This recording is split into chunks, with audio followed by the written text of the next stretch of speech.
Eu gostaria de chamar a família Adam.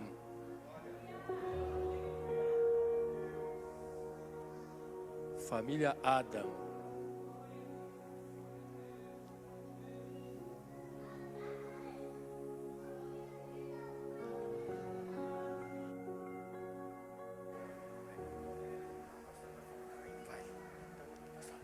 Aleluia. Vamos aplaudir o Senhor. Essa família abençoada. Pastor Valdemiro, mais conhecido como Miro, né? E a pastora Vivian. Sejam muito bem-vindos a Maná. Que Deus venha usar a vida de vocês nesses dias para nos abençoar. Amém? Glória a Deus. Fiquem à vontade, a casa é sua. Glória a Deus. Deixa Deus usar. Amém. Glória a Deus. Que alegria estar aqui com vocês. Acho que já podíamos ir embora, né? O que vocês acham? Já estamos inundados pela presença de Deus neste lugar. E como é bom vir lá de Curitiba, que estava frio lá, estava conversando com os pastores, e chegar aqui e sentir o calor, mas o maior calor, né? Sentir o calor que vocês nos transmitem da presença de Deus. Temos sentido isso aqui, né? Aqui a gente não precisa usar japona, não sei se vocês conhecem japona. Japona lá em Curitiba a gente chama aqueles casacos assim bem, né, que nos protege do frio, porque a gente sente esse calor. Amém? Nós somos a família Adam, tá? Mas não aquela família Adam que vocês devem conhecer por aí, né? Tem uma família Adam que é meio... Os mais antigos acho que lembram, né? E às vezes a gente fala assim, somos a família Adam, e eles dão risada e acham que a gente é aquela, mas nós não somos aquela, né? Nós somos a família Adam de Jesus. E antes de iniciar aqui, compartilhar com vocês aquilo que Deus tem nos dado, nós trabalhamos com paternidade bíblica há alguns anos, né? 20 anos já, a idade do nosso filho. Ele está em Curitiba, né? Tá funcionando? Estão ouvindo? E ele está em Curitiba, não pôde estar com a gente, né? Por motivo de trabalho. E a gente começou essa jornada de trabalhar, de querer entender mais os mistérios de Deus para nós como pais, né, nessa missão. Acho que vocês podem se assentar, tá, gente? Fiquem à vontade. Nessa missão que Deus nos deu de pai e mãe. E há 20 anos atrás nós colocamos no nosso coração, não sabíamos como educar filhos. Porque quando a gente tem filho, eles não vêm com manual, né? Onde vocês vieram? Vocês saíram da maternidade já com manual? Agora vocês fazem isso, isso e isso, né? Ninguém sai. É sempre um mistério. Como será? Né? Quando a gente tem um bebezinho pequenininho, não sei se tem mães jovens aqui, a gente fica com um pouco de medo, né? Será que a gente vai dar conta? E eu também tive esses sentimentos, como toda mãe, jovem. E eu pedi para Deus que eu queria entender mais isso. Eu falei, Senhor, eu não quero simplesmente ter filhos, eu quero educar os meus filhos para Ti. E qual é o caminho? Me mostra o caminho. Eu quero clareza da Tua palavra para mim poder fazer um bom trabalho para o Senhor. Eu e o Miro, nós viemos de famílias um pouco conflituosas, né? Ele é de famílias de pais separados. Eu era de uma família que tinha muitos conflitos, né? Muitos conflitos, então a gente nunca tinha certeza do que se esperava de nós como filhos, né? Na minha família não havia firmeza, constância e nem compreensão de valores, virtudes bíblicas. Mas uma certa ocasião da minha vida, né? Lá com meus 15 anos, a minha mãe procurou Jesus. Estava vivendo um momento muito difícil no relacionamento conjugal. E tinha uma igrejinha próxima à nossa casa lá em Curitiba, bem pequenininha. A minha mãe entrou naquela igreja e lá ela começou a entender a vida de Cristo, né? Quem Jesus era e o que Jesus podia fazer. Quando Ele entra na nossa casa, né, irmãos? Ele não faz remendo, Ele faz tudo novo. E Ele fez tudo novo ali na vida, no coração da minha mãe.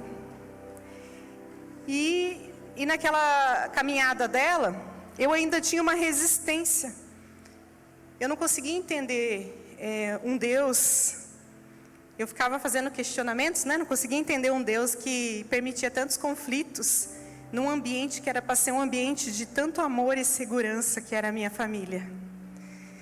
Mas Ele também queria fazer tudo novo na minha vida. E quando eu tinha 16 anos, Jesus mudou também a minha história. E eu era uma adolescente, como muitas adolescentes devem estar aqui, e eu comi desse maná novo, e foi a coisa mais importante que aconteceu na minha vida desde então. E nessa caminhada começou, né, essa busca. Mas aonde que eu quero chegar antes da gente falar, contando essa história para vocês? Que eu e o Miro, nós tínhamos conceitos errados sobre família. Então isso não era muito nosso alvo. Para nós, família era algo falido, não fazia sentido, né? Um ambiente que era para ser de segurança e amor, era sempre turbulento. Ele viveu isso, eu tinha vivido isso. E quando eu tive essa experiência de tudo novo em Cristo, o que mais o meu coração passou a desejar era ter uma família. Eu queria ter uma família. O Salmo 68:6 diz que Ele faz com que o solitário viva em família. Aquela solidão que eu tinha, que Jesus preencheu, Ele falou assim: eu vou te dar muito mais.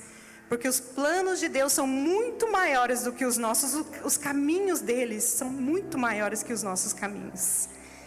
E lá pelos meus 18 anos, eu conheci o Miro, né? Com todos esses conflitos também, mas eu já estava nessa nova vida em Cristo. E ele ainda existia esses conflitos familiares, ele não tinha muito esses projetos de família, mas as nossas vidas se cruzaram, porque Deus tinha um plano nisso. E o Miro, depois que nós nos conhecemos, né, ele teve um tempo de reflexão, porque ele começou a ter sentimentos, né, amor?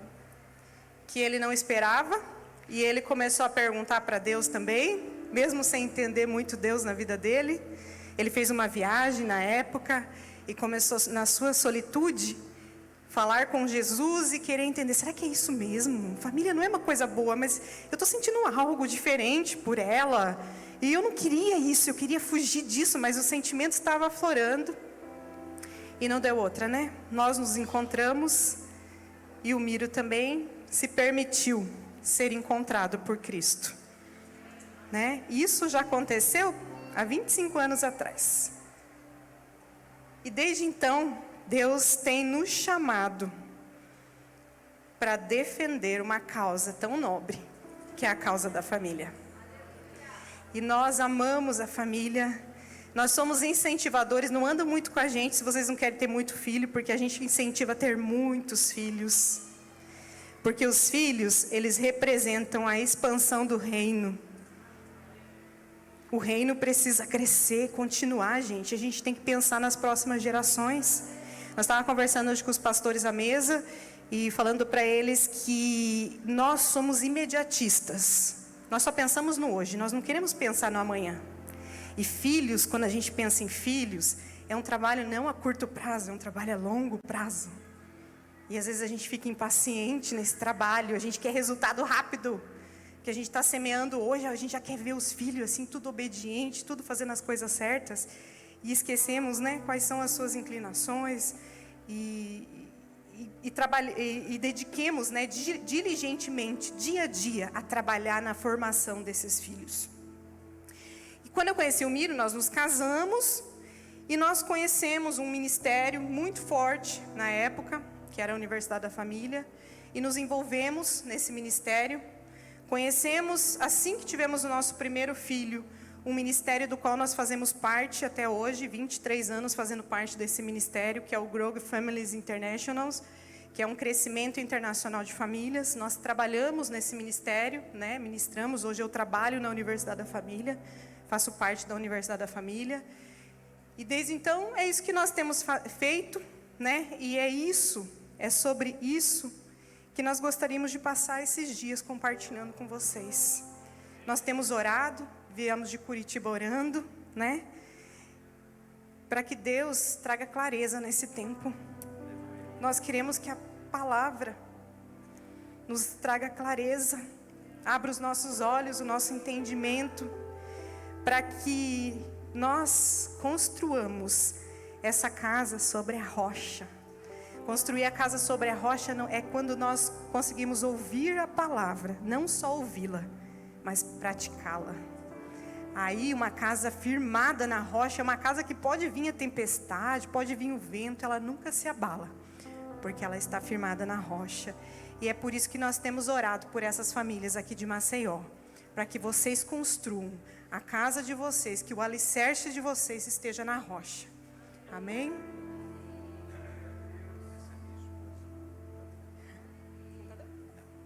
Essa é a minha esposa, a metade melhor que Deus me deu.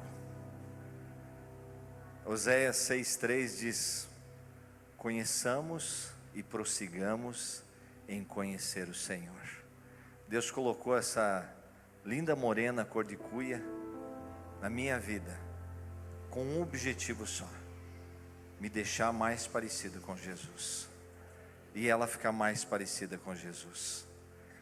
E Deus nos dá cônjuge para ficarmos mais parecidos com Jesus. Deus nos faz família para ficarmos mais parecidos com Ele.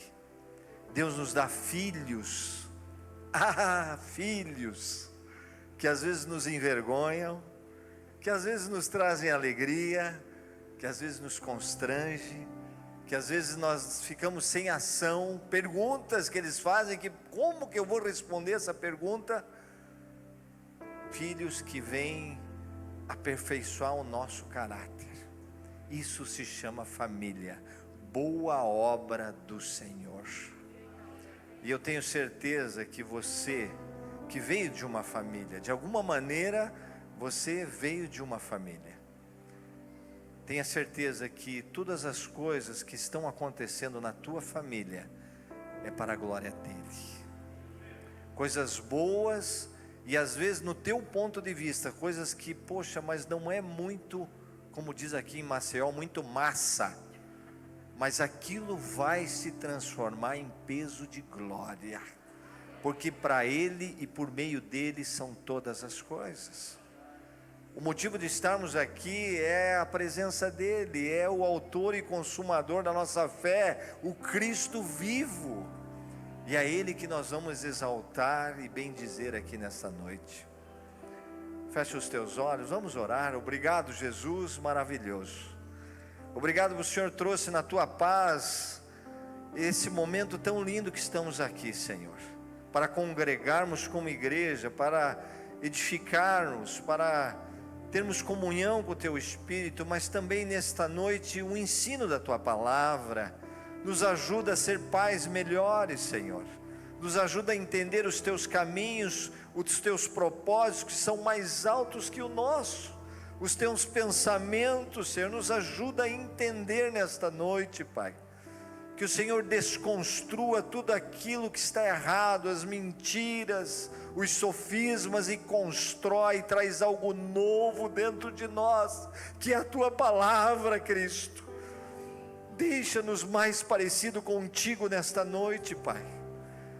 Nós te agradecemos pelos filhos, essa herança que o Senhor nos confiou, aonde eles estiverem neste momento, que a mente deles seja guardada, e que eles tenham a tua mente, ó Cristo. Nos ajuda a entender as tuas verdades nesta noite, Pai. Que a tua palavra venha, confronte o nosso coração, muda o nosso interior, transforma o nosso caráter, Senhor. Nós confessamos que somos imperfeitos, mas caminhamos contigo, ó Cristo, o perfeito. Faz novo todas as coisas da nossa vida, Jesus. Obrigado por esses amados que encontramos aqui. Em nome de Jesus, amém. Amém? Olha, nós estamos sendo muito bem acolhidos aqui nesse lugar, viu, pastor? fomos acolhidos pela família Almeida, fomos acolhidos pela família Tomás, pela família Paulino, e nós vamos descobrir porque falamos o sobrenome. Até domingo nós vamos descobrir, amém? E nessa noite o que Deus separou para nós, e nós tínhamos conversado com o pastor Paulino, que o grande sonho dos pais é ver os filhos abençoados, amém? O Salmo 112 diz assim, no versículo 2: a tua descendência será poderosa na terra, será abençoada a geração dos justos. Quem é filho aqui, levanta a mão. Todo mundo é filho, glória a Deus. Quem é pai, levanta a mão. Mamãe, levanta a mão. A grande maioria também. O nosso maior desejo é que nossos filhos tenham uma boa vida, e que eles sejam abençoados, e que eles povoem a terra, e que eles sejam amigos de Jesus, seguidores de Cristo. Mas para isso nós temos uma tarefa a cumprir, papai e mamãe. Os filhos, o Salmo 127:3 diz que herança do Senhor são os filhos. Herança é um presente que Deus nos dá. Só que esse presente ele não vem pronto.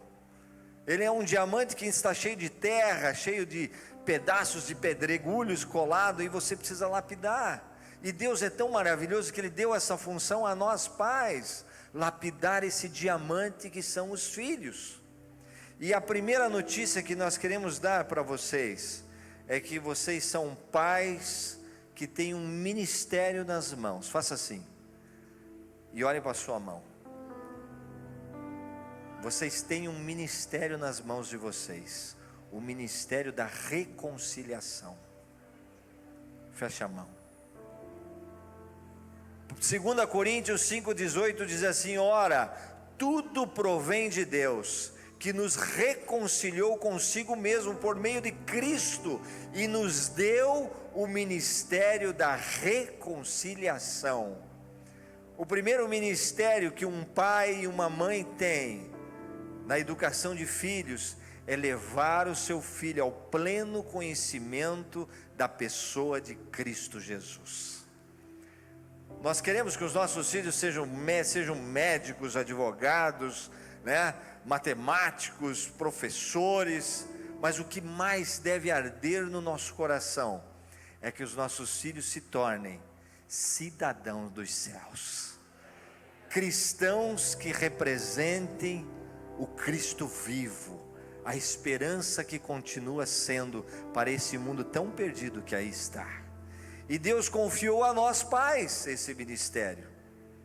Deuteronômio 6:5 em diante diz assim: amarás, pois, o Senhor teu Deus de todo o teu coração, de toda a tua alma, de todo o teu entendimento, e tu a inculcarás aos teus filhos, ao sentar ou levantar, andando pelo caminho. Essas palavras devem ser inculcadas na vida dos filhos através dos pais. Quando Deus falou através de Moisés essas palavras, Ele estava dizendo para os pais. Os pais têm o dever e a responsabilidade de ministrar a palavra do Senhor. A igreja, glória a Deus, é uma bênção. A igreja é um lugar de comunhão, de ensino da palavra. Mas eu sempre digo para os irmãos, o culto começa em casa. É em casa que a gente já vem orando, a gente já vem adorando, já põe um som no carro, um louvor, e você vem, o culto já começou em casa. E a gente vem aqui para congregar, para bendizer o nome do Senhor, para conhecer a vida do irmão, para conhecer a palavra, mas é dentro da nossa casa que deve começar a ministração do temor do Senhor. Deus nos confiou o ministério do ID do Senhor. Sabe qual que é o problema nosso? Às vezes a gente acha que, quando Jesus disse lá em Mateus 28:19, ide por todo mundo, pregai o evangelho, fazei discípulos, a gente acha que é só para os missionários, é só para o pastor da igreja, é só para os líderes. Não, esse ide é para mim e para você, papai e mamãe. O livro de Atos 1:8 diz assim: mas recebereis poder ao descer sobre vós o Espírito Santo, e sereis minhas testemunhas, tanto em Jerusalém, Judeia, Samaria, até os confins da terra. A palavra diz Jerusalém. Jerusalém é a nossa casa. Jerusalém é onde eles moravam, onde eles congregavam, era o lugar onde eles habitavam. Depois eles iam a Samaria, depois iam nos confins da terra, a Judeia. Mas a palavra começa dentro daquele âmbito chamado família, a instituição número 1 do mundo. Aliás, é uma pequena sociedade. Lá em casa, na família Ada, a gente fala que é um condomínio, onde um serve o outro, onde um faz com que respeita o espaço do outro. É um condomínio, é uma célula máter da sociedade, continua sendo a família. É onde Deus molda o nosso caráter, aonde nós somos conhecidos por inteiro. Vocês estão vendo aqui o Miro, a Vivian, mas vocês não nos conhecem. Como a gente se comporta numa mesa em casa, né? Ali quando a gente se deita, como a gente senta no sofá, como a gente reage a uma notícia que recebe, vocês não conhecem. Quem conhece? A minha filha que está sentada ali, o meu filho que está lá em Curitiba. Eles nos conhecem como somos. É na família que as vestes caem, e os filhos conhecem muito bem os pais, muito bem os pais. Precisamos pensar nisso. A missão é dada para os pais, e tu a inculcarás ao sentar, ao levantar, andando de carro. Provérbios 22:6 diz o que, papai e mamãe? Você já decorou? Ensina a criança no caminho que deve andar, e ainda quando for velha, não se desviará deste caminho. Os filhos, eles não vêm pronto, eles precisam ser ensinados. Existe uma natureza pecaminosa dentro desses pequenos coraçõezinhos que tem que ser tirada a cada dia, limpada. E a missão é dada para nós pais. Olhe para o papai e a mamãe que está ao seu lado e diga: é para você essa missão, é para mim essa missão. Não podemos terceirizar essa missão para o professor lá da escola, para o vovô, para a vovó, para a babá, para o vizinho. Todos esses agentes que estão à nossa volta, eles são braços amigos da família. Eles exercem uma função de fortalecer a educação moral, intelectual, mas a função, a responsabilidade dessa função número 1 é minha e sua como pai e mãe, governadores morais dos nossos filhos. A família, ela tem um chamado, e o chamado não é o diferente do que Jesus também teve, quando ele esteve aqui encarnado durante 33 anos, e continua movendo o nosso coração, um chamado a servir em santidade. 1 Pedro 1,16 diz assim: sede santo, porque eu sou santo. Eu acho que a igreja não mudou, amém? A palavra de Deus não muda, ela é a mesma ontem, hoje e eternamente. Hebreus 13:8. Nós temos que nos esforçar para que a igreja não mude. O que é certo tem que continuar sendo certo, o que é errado tem que continuar sendo errado. E esses valores e princípios são ministrados através dos pais aos filhos. Se não ministramos, a vida deles fica em dúvida, eles não têm certeza, a vida deles não se torna absoluta. A palavra de Deus é absoluta, ela não é relativa. Nós não dependemos de coisas, de fatos, para acreditar o que está aqui escrito. Nós acreditamos o que está escrito aqui porque a palavra de Deus não muda, ela é absoluta. Os nossos filhos precisam receber esse estilo de vida santo.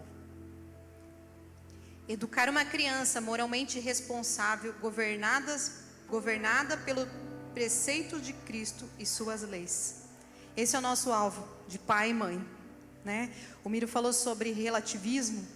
Nós estamos vivendo um momento muito forte de relativismo moral. Tanto faz se isso é certo ou errado. Se você está feliz, está tudo bem. Isso é relativo. Esses dias eu vi um depoimento de uma cantora muito famosa, né? Talvez algum de vocês também devem ter visto isso.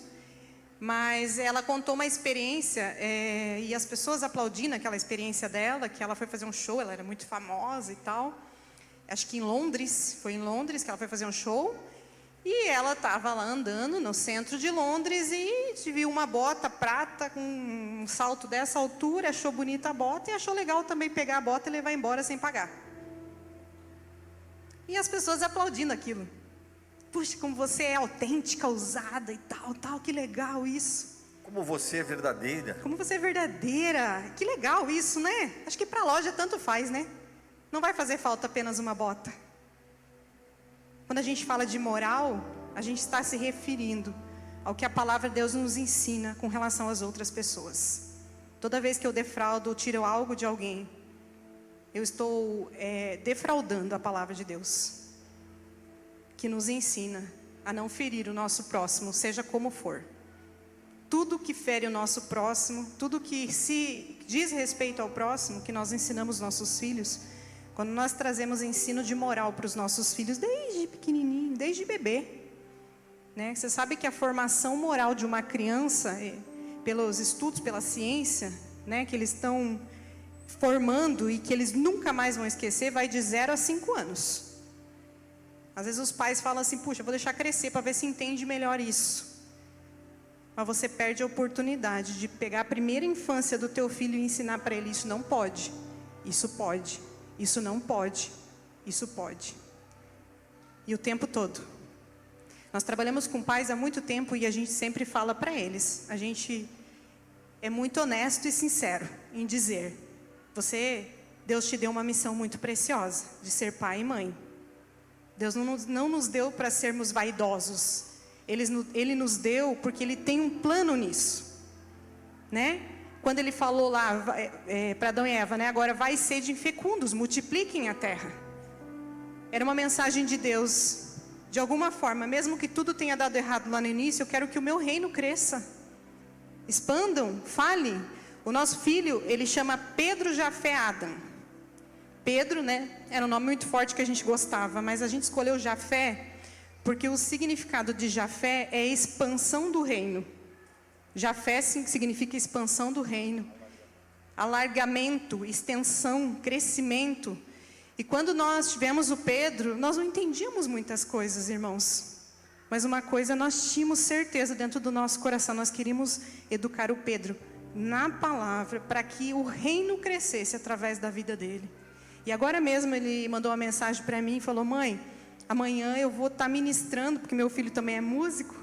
Ele toca, vou estar ministrando lá numa igreja de uma amiga. Amém, tudo bem? Pede sempre a bênção para a gente. E a gente ora e fala: vai filho, vai, ser tu uma bênção. Que Jesus seja conhecido cada vez mais através da tua vida.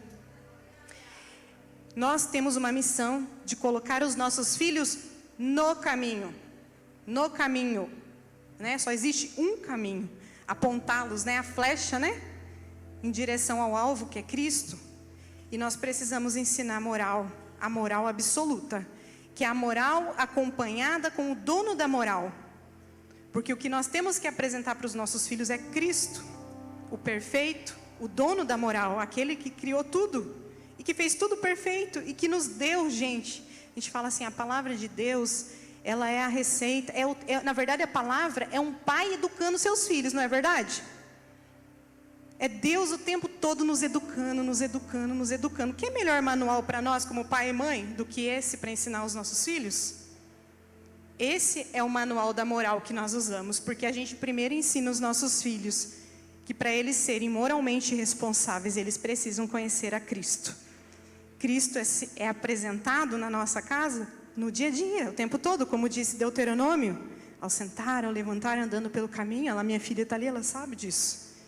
Nós olhamos para uma porta quando nós estamos, né, no nosso dia a dia e a gente lembra, Cristo é a porta, Ele é o caminho. Quando nós olhamos para o céu e olhamos o sol, a gente lembra do sol da justiça. Hoje, Maceió estava cheio de nuvens, né?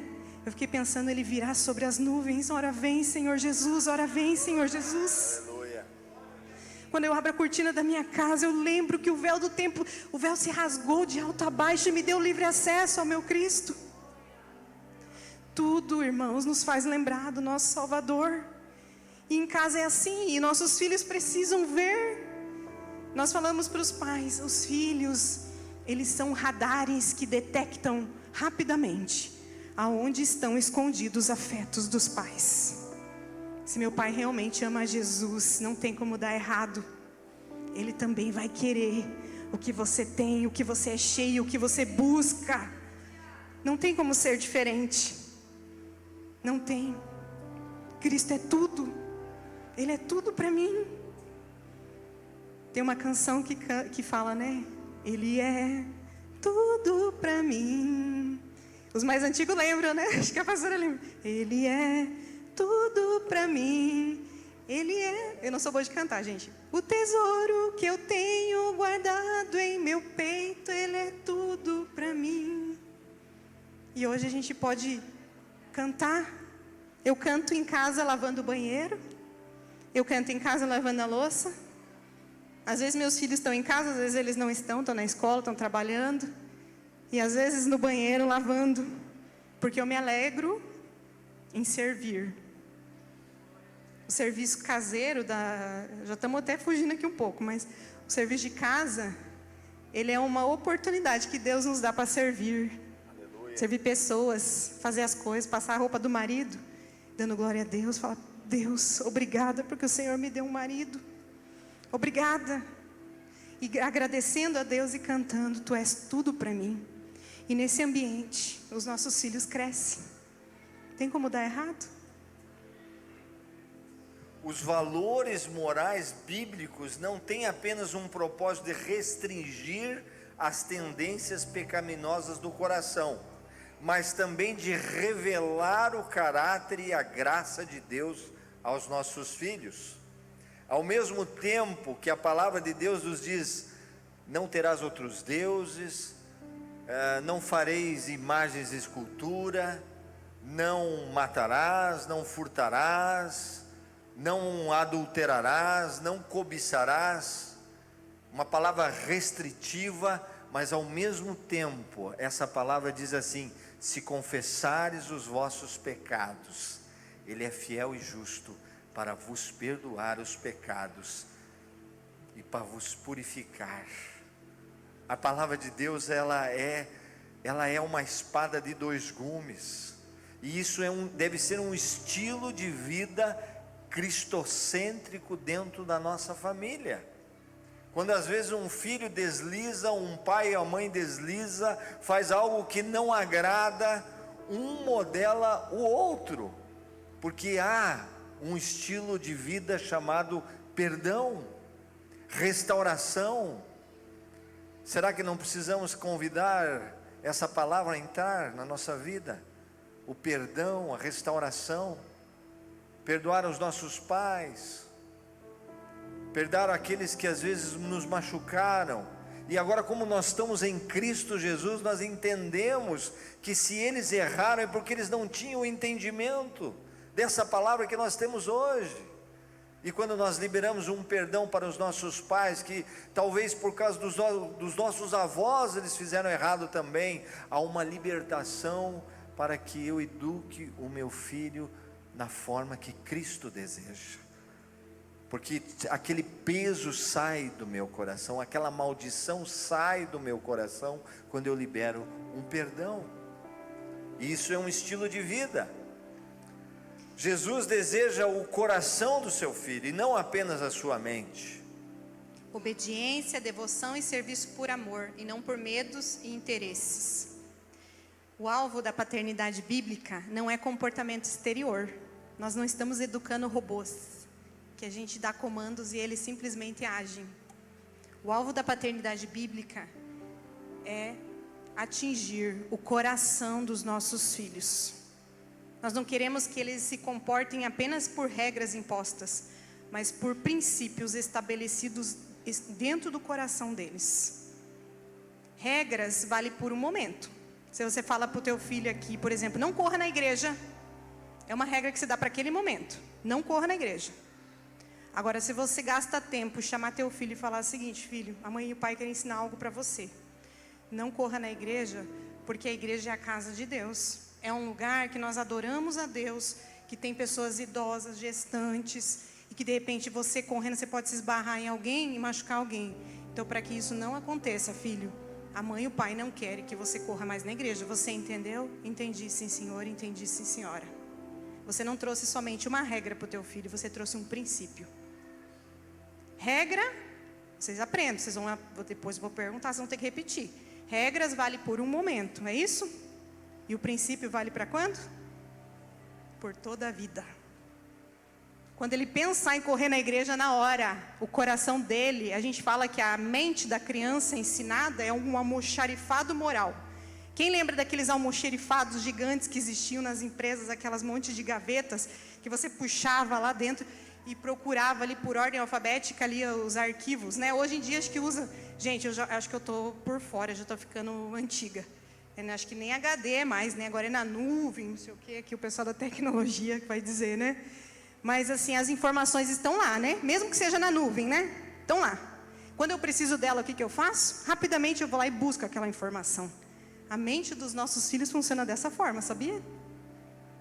Quando eles precisam tomar alguma atitude na vida deles, eles fazem essa busca na consciência moral deles, no coração. Se existir informação lá, instrução de princípios, não só de regras, ele vai puxar essa informação e na hora que ele pensar de correr aqui, ele vai lembrar que aquilo pode machucar alguém, que ali é um lugar de respeito, santidade, não é um lugar de correr. E vai vir todas essas informações na hora, ele fala: opa, peraí. Ele vai detectar, melhor eu ficar quieto, deixa eu sentar. Vocês entendem? Vocês estão entendendo a gente? Nós estamos aqui para encorajar vocês a não ensinar somente regras para os filhos de vocês, mas ensinar princípios e valores. Amém? Princípios que são embarcados com a palavra de Deus. Ana Laura, desde pequenininha, eu brinco com ela. Os pais devem brincar com seus filhos. Não podemos só ser restritivos. Nós devemos brincar com os nossos filhos. Os nossos filhos, às vezes, o quarto está cheio de brinquedo. As crianças hoje nunca tiveram tanto brinquedo, mas não tem quem brinque com elas. Nós temos que brincar com os nossos filhos. E a Ana Laura, quando era pequenininha, eu já pegava lá as suas bonequinhas e falava assim, uma para outra: empresta para mim a tua bolsinha. Ah, sim, eu empresto. Tá, então tá bom. Ali eu já estava incutindo na vida da Ana Laura princípios de compartilhar, de amor ao próximo. Até porque o bebê... Ao sentar ou levantar em todo tempo. Até porque o bebê é inocente. Não sei se tem casais aqui com bebezinho. Tem casais com bebezinhos, né? Os bebês são tão bonzinhos, né? Eles obedecem a gente, né? Às vezes eles falam assim, pega um brinquedinho, o Miro estava falando de ensinar a compartilhar, né? Olha a nossa natureza. Fomos marcados pela natureza de Adão. Você fala para um bebezinho de 2 anos, presta para o amiguinho aquele brinquedo, o que ele fala? Não, é meu. Não é assim que os bebês falam? Gente, às vezes bebê com 2 anos falando isso, meu Deus, essa criança inocente, acabou de nascer, já é desse jeito. É assim? Por isso que Deus confia aos pais essa missão, esse chamado da reconciliação. Porque a nossa missão, que Deus nos deu, nos confiou, porque Ele confia que nós podemos fazer um bom trabalho para Ele, é tirar o profano e colocar o santo. É dizer assim, filho, Deus se agrada no compartilhar. Eu acho que seria bom você compartilhar o seu brinquedo com o seu amiguinho, com o seu priminho, com sua irmãzinha. Deus se agrada com isso. Os pais estão tirando o profano, que é o profano. O que é o profano? É egoísmo, a natureza egoísta. Os filhos gostam de se autogovernar, se autolegislar, eles gostam de fazer as próprias leis deles, eles não gostam? Ou é só lá em casa que eles gostavam? Gostam, né? Só lá, será? Eles gostam de dizer o que eles vão fazer, o que eles querem, né? Quem vai mandar neles, porque a gente já viu criança de 1 ano, 2 anos mandando nos pais, dando ordem e os pais obedecendo. Às vezes aquela criancinha desse tamanho aqui está dando ordem, eu não quero isso aqui, compra isso aqui, não sei o que, a gente pegava. E nós somos assim, né? Porque a gente trabalha com paternidade há muitos anos, e a gente fica assim se coçando quando a gente vê uma cena dessa, para chegar para o pai assim, e conversar com o pai, e ajudar, né? E mas é para vocês perceberem isso.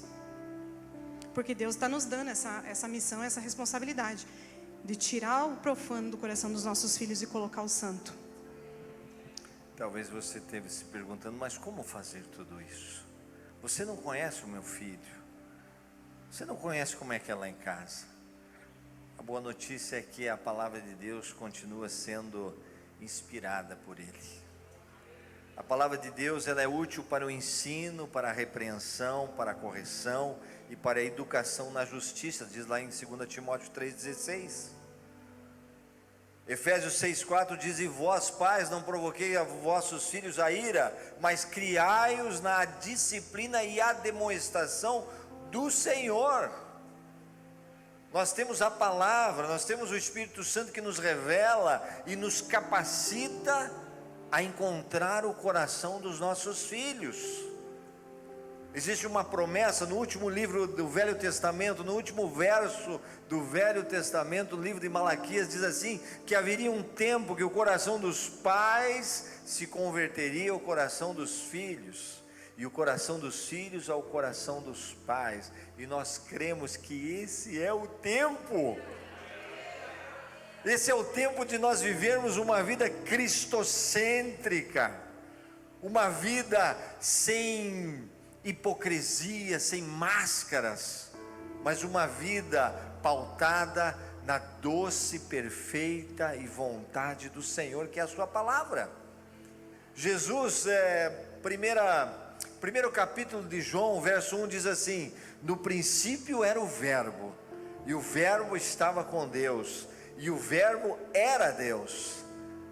Quando você vai ler a palavra de Gênesis, Apocalipse, é Cristo, porque Cristo é a palavra, e Ele está nos ensinando, e nós precisamos ensinar os nossos filhos, e nós não estamos sós. Papai e mamãe, Isaías 41:13 diz: não temas, eu te pego pela mão direita e te digo, e te levanto e te digo, não temas, eu te ajudo. Sabe, a gente já teve momentos que os nossos filhos nos desafiaram com perguntas, com atitudes, mas teve momentos também embasados naquele momento que nós tivemos que falar assim: olha, eu não sei lidar com isso, eu vou orar ao Senhor e Deus vai me dar a resposta para depois conversar com você. E o Espírito Santo soprava o que nós deveríamos fazer naquela situação. Sabe por quê? Porque quando nós queremos fazer com a nossa força, não funciona. Nós vamos ser rudes, nós vamos ser grosseiros, nós vamos ser autoritários, nós vamos querer uma obediência apenas exterior. Mas quando nós estamos na doce e agradável presença do Senhor, aí a palavra flui dentro do coração dos nossos filhos. A minha esposa tem um exemplo disso, lá no shopping da roupa. Eu saí uma vez, uma época, né, com o Pedro. Hoje ele tem 20 anos, na época ele tinha uns 15 anos. Que desafio, né, essa fase. Tem uma promessa que a gente fala quando a gente está discipulando os pais na paternidade bíblica, que a gente diz assim para eles: os anos da adolescência serão os melhores anos na vida dos pais. Se a gente educar nossos filhos para Deus. Esse título adolescente que o mundo dá não é assim mesmo, são rebeldes mesmo, vão ser assim. Gente, confesso para vocês, tenho filhos adolescentes, minha filha tem 14 anos, meu filho tem 20, nunca tive problema com isso. O temor do Senhor estava e está no coração deles. Quando o Pedro tinha 15 anos, fomos fazer um passeio no shopping, ele queria comprar uma roupa. E quando nós chegamos na loja da roupa, ele vestiu a roupa, eu olhei para aquela roupa que ele estava vestindo e falei: meu Deus, que roupa estranha, nem parece roupa de homem. Gente, era assim, não tenho nada contra, gente, meus filhos gostam de conferir aí as tendências, como filho de vocês, e não tem problema, pode andar, né, de acordo com a tendência, né? Mas eu olhei para ele naquela situação, não era nem questão de tendência, de moda, eu olhei e falei: nossa, meu filho é um homem, não tá esquisito isso. Aí nós somos curitibano, né? Não sei se vocês convivem com curitibano. Curitibano, gente, é um negócio assim, a gente é envergonhado, a gente é introspectivo, né? É o nosso jeito, né? A gente é para dentro. E daí, naquela situação, eu fiquei, acho que até a vendedora viu que eu não estava me agradando daquilo. E ela falou, ai, ficou bem legal, vamos levar. Aquela coisa de vendedora que quer vender, né? Aí eu falei assim para ela, eu não gostei. Eu estou achando que essa roupa não está legal. Não gostei. E ela ficou meio assim e tal. O Pedro arregalou os olhos assim, porque ficou com vergonha de eu estar falando daquele jeito com a vendedora. Mas daí ele entrou para dentro do vestiário, trocou a roupa, vestiu a dele. E daí nós saímos da loja e o Pedro saiu meio que batendo o pé e bravo com aquela situação. E falou, mãe, por que você falou daquele jeito? Nem ficou tão ruim a roupa e tal e tal. Puxa, irmãos, de repente eu contando essa história, vocês estão pensando, mas que besteira se importar com isso, né? Mas aquilo me incomodou. Por isso que nós temos que estar atento ao Espírito Santo. Eu não estava sentindo paz naquilo. E o Pedro ficou ali resmungando e tal. E eu, meu Deus, e agora? O que eu faço com esse menino resmungando desse jeito? Eu falei, Senhor, me dá uma estratégia. Me dá para mim me sair dessa situação, para a gente ficar em paz. Porque, gente, conflito com filho tira a paz, não tira? Ou é só a minha? De vocês, acho que não tira, né? Meu Deus, quando os filhos começam a conflitar com a gente, meu Deus, o coração começa... Falei, Senhor, me dá uma escape, me dá uma saída. E o Espírito Santo soprou no meu ouvido, a minha palavra é a saída, sempre a minha palavra é a saída. A minha palavra transforma, convence. A minha palavra purifica. E eu falei, meu Deus, me dá a tua palavra. Aí sentei com o Pedro no shopping, assim, naqueles bancos que ficam no meio do shopping. Falei, filho, senta aqui um pouquinho. E falei assim para ele, filho, apresentai os vossos corpos em sacrifício vivo, santo e agradável a Deus. Esse é o vosso culto racional. E não vos conformeis com este século, mas transforme-se pela renovação da vossa mente, para que você experimente a boa, perfeita e agradável vontade de Deus. Eu falei para ele essa passagem e daí perguntei para ele assim, filho, você quer viver a boa, perfeita e agradável vontade de Deus para a sua vida? Claro, mãe, eu quero isso. Não se conforme a esse mundo. Ouse ser diferente. Nós temos falado para alguns jovens e falado o seguinte, o Miro fala muito isso. Você quer fazer algo extraordinário, viu? Tem jovens aqui. Sirva a Jesus, mas com todas as tuas forças, ande com Ele, é algo extraordinário. Porque você está confrontando, você está ousando a ser diferente do padrão que o mundo está colocando para você, jovem. E eu falei, filho, ouse ser diferente. Depois que eu citei a palavra, meu filho mudou o semblante, ele se acalmou. E ele falou, não mãe, é isso que eu quero. Acabou o conflito. Fomos para outra loja, achamos a roupa, ele saiu feliz, que achou uma roupa mais legal ainda. Saiu feliz, resolvemos. Mas o que nós queremos mostrar para vocês nessa noite, que o que convenceu o coração do meu filho a mudar o comportamento, as atitudes dele, foi a palavra. E a palavra que nós estamos falando para vocês é aquela que nós lemos aqui em Deuteronômio. Ela precisa estar no coração de quem primeiro? Dos pais. E daí você vai ensinar os teus filhos. Nós temos uma dinâmica lá em casa, o seguinte, a gente faz disputa de quem já decorou mais passagens bíblicas. Nós temos que citar as passagens decoradas.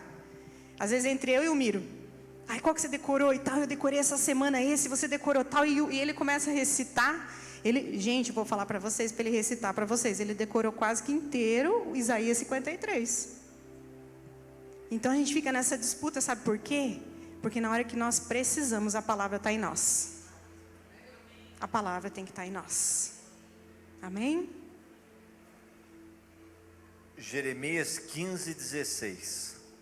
Achadas as tuas palavras, logo as comi. E para mim ela foi gozo e alegria ao meu coração. E fui achado pelo nome do Senhor. Sabe o que significa isso, irmãos? Nós temos que ter sede da palavra, fome da palavra. Eu tive um sonho há alguns 2 anos atrás, na pandemia. Eu vi uma criança vindo. E ela vinha assim, como essas crianças que estavam brincando aqui, as lindas crianças que estavam aqui. E essa criança vinha, bem franzina, com fome. E ela olhava para mim e dizia, eu tenho fome. E Deus me mostrou que muitas crianças têm fome da palavra. Eclesiastes 3:11 diz assim, que Deus fez tudo ao seu tempo e colocou no coração do homem sede, anseio pela eternidade. Os nossos filhos têm sede, fome da eternidade. Você dá um brinquedo para eles agora, daqui a pouco está jogado. Eles precisam da palavra do Senhor. Mas essa palavra tem que estar no nosso coração, e nós ministramos essa palavra ao coração deles. A natureza do homem é má. Nós já falamos aqui, mas temos que insistir. A estultícia está ligada ao coração da criança, Provérbios 22:15a. Mas Romanos 3:23 diz assim, porque todos pecaram e carecem da glória de Deus. Os nossos filhos carecem da glória de Deus. Eles vão precisar um dia aceitar o Cristo vivo. Não é porque filho de cristão vai ser cristão, não é porque filho de pastor vai ser pastorzinho, não. Ele vai precisar se arrepender, ele vai precisar chorar e dizer, eu preciso de Jesus. Já foi o tempo que nós achamos, muitos líderes de igreja achavam que os filhos iam acompanhar os pais na fé, e eles não precisavam se mexer e fazer nada. Não, nós temos que ministrar a palavra com intrepidez todos os dias. Todos os dias, lá na minha casa, minha filha vem pedir a bênção. São valores que nós temos que resgatar. Você se lembra disso? Que você pedia a bênção para os seus pais pediam a bênção para os seus avós. Quando um filho vem pedir a bênção para o pai, ele está dizendo assim, pai, eu preciso do Senhor, eu preciso que o Senhor me abençoe, o Senhor tem mais vivência, eu tenho essa idade, o Senhor tem mais experiência, mais sabedoria, me ensina, me abençoa. Todos os dias, antes do Pedro nascer, já no ventre dessa linda morena, eu já colocava a mão sobre ele e dizia, que o Senhor te abençoe e te guarde, que o Senhor faça resplandecer o seu rosto sobre ti, que o Senhor tenha misericórdia de ti, sobre ti levante o seu rosto e te dê a paz, em nome de Jesus. Papai, é tempo de você abençoar os seus filhos, é tempo de nós cantarmos, orarmos, falarmos a palavra do Senhor aos filhos, porque é isso que mais eles desejam e clamam. Os pais são governadores morais dos seus filhos. Nós temos o ministério da reconciliação, não podemos terceirizar, e nós também somos os governadores morais dos nossos filhos, não podemos terceirizar. O alvo dos pais deve ser o coração. O objetivo geral do treinamento do coração moral, a porção que os pais podem impactar, deve ser de ajudar a criança a obter autocontrole. Quem já ouviu falar de Susana Wesley, a mãe de John Wesley, né? Gosto muito de ler sobre ela. Ela é uma referência na questão de maternidade, né? Aquelas mães que querem se superar em Deus, leiam mais sobre Susana Wesley. E ela dizia o seguinte, que o maior bem que os pais podem fazer aos filhos é ensiná-los a dominar a sua própria vontade. Eles precisam aprender a dominar a sua vontade, né? O conflito entre os valores bíblicos versus a minha vontade. Porque a vontade da gente, vamos pensar aqui, pessoal, a nossa vontade nem sempre é boa, né?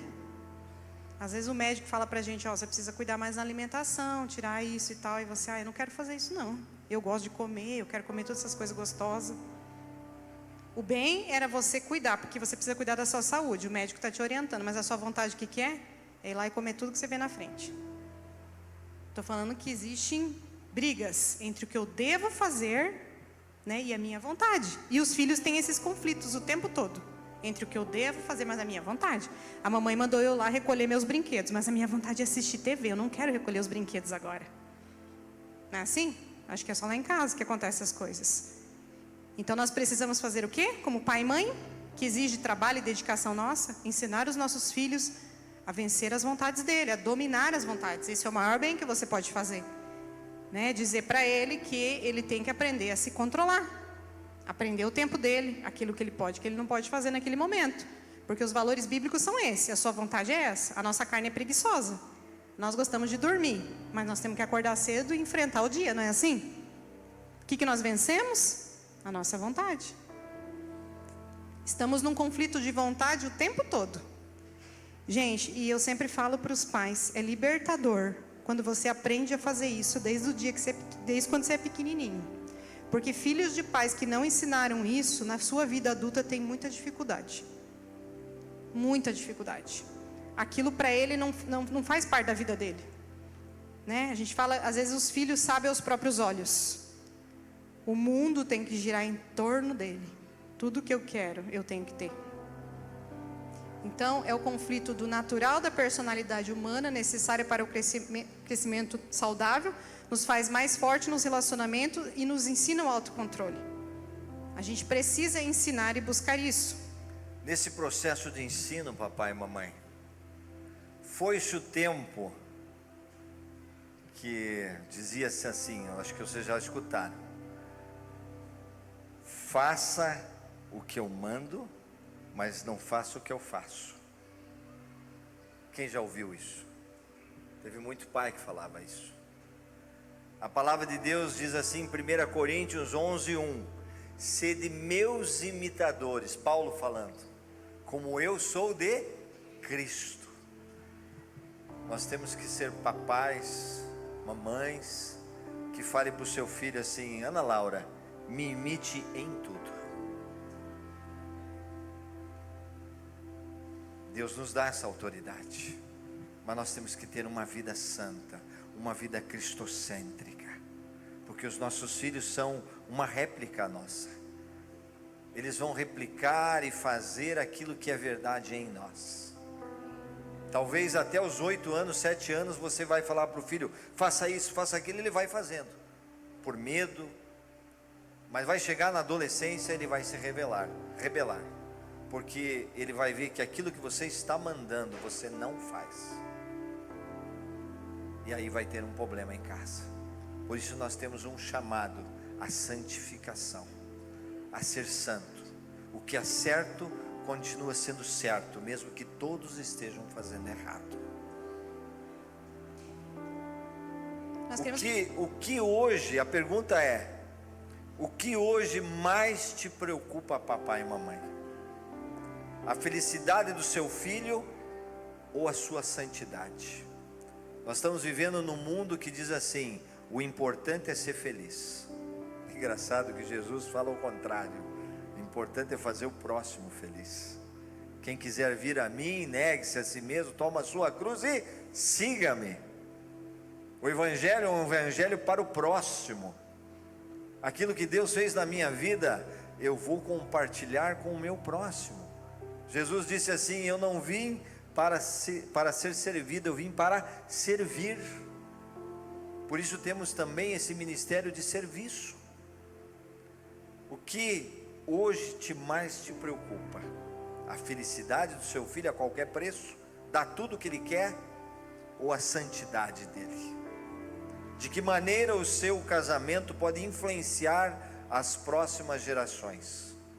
E aqui a gente queria falar um pouco também sobre essa instituição chamada casamento. O casamento, descrito em Efésios 5, ele fala que Paulo fala sobre um grande mistério, né? Grande é este mistério, mas eu me refiro a Cristo e à igreja. Ele está comparando o casamento ao relacionamento de Cristo e a igreja. Vocês que são de casais devem escutar muito isso, né? O marido tem que a esposa tem que se submeter ao marido, o marido é o cabeça, ele tem que, né? Todas essas descrições que vocês leem em Efésios.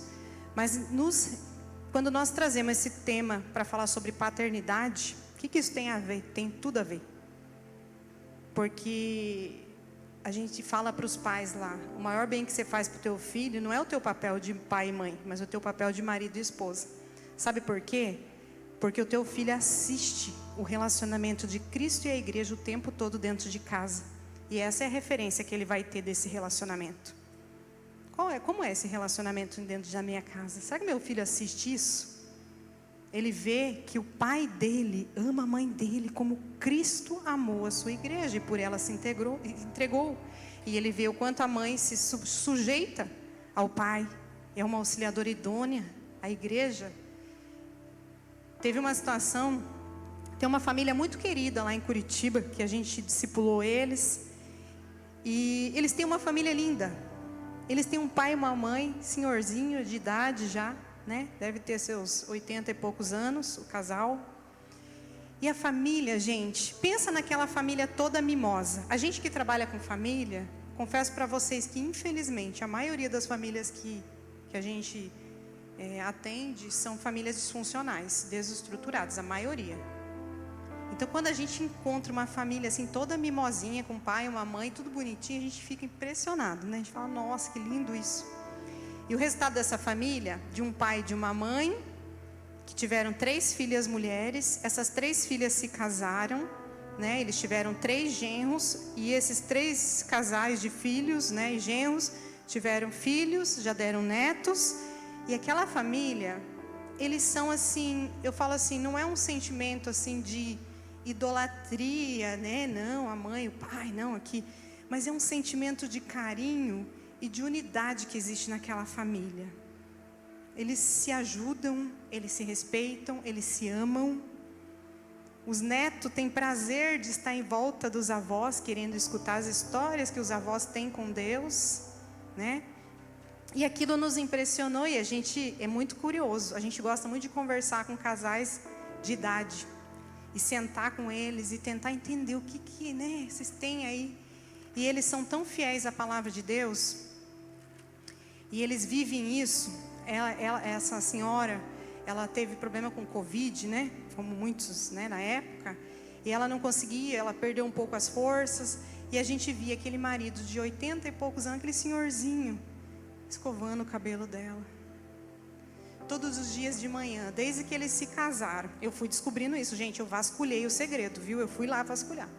Todos os dias de manhã, desde que eles se casaram, ele leva um cafezinho do jeito que ela gosta para ela, antes dela levantar. E ele leva lá e dá o cafezinho aqui, tem o cafezinho, dá um beijo nela. Escova o cabelo dela. O tempo todo, se a gente está em algum lugar e ela tá meio distante, ele, deixa eu lá ver se a Johnny está bem.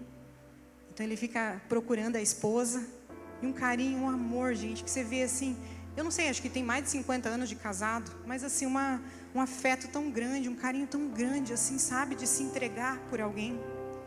E o resultado, sabe o que é? Famílias abençoadas, famílias prósperas, todas as gerações, gente, os filhos, os netos, tudo. Os netos casando com gente bênção de Deus, casamentos firmados em Jesus, todos, você não vê um errado.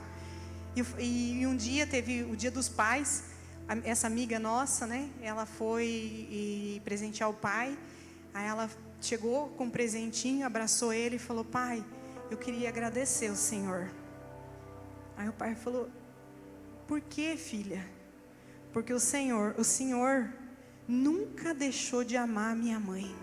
Eu quero agradecer porque o Senhor amou minha mãe de verdade. Vocês têm noção, gente, do impacto que tem um homem dentro de casa que mostra para os filhos como Cristo ama a sua igreja? São gerações, filhos dos filhos dos filhos, que vão ser abençoados por causa de um homem. Amém? Glória a Deus. Ministério da Reconciliação. Responsabilidade para nós. Não estamos sozinhos. Mateus 28, do 20, diz assim: sigam ensinando a guardar todas essas coisas que vos tenho ordenado. E eis que estou convosco todos os dias, até a consumação dos séculos.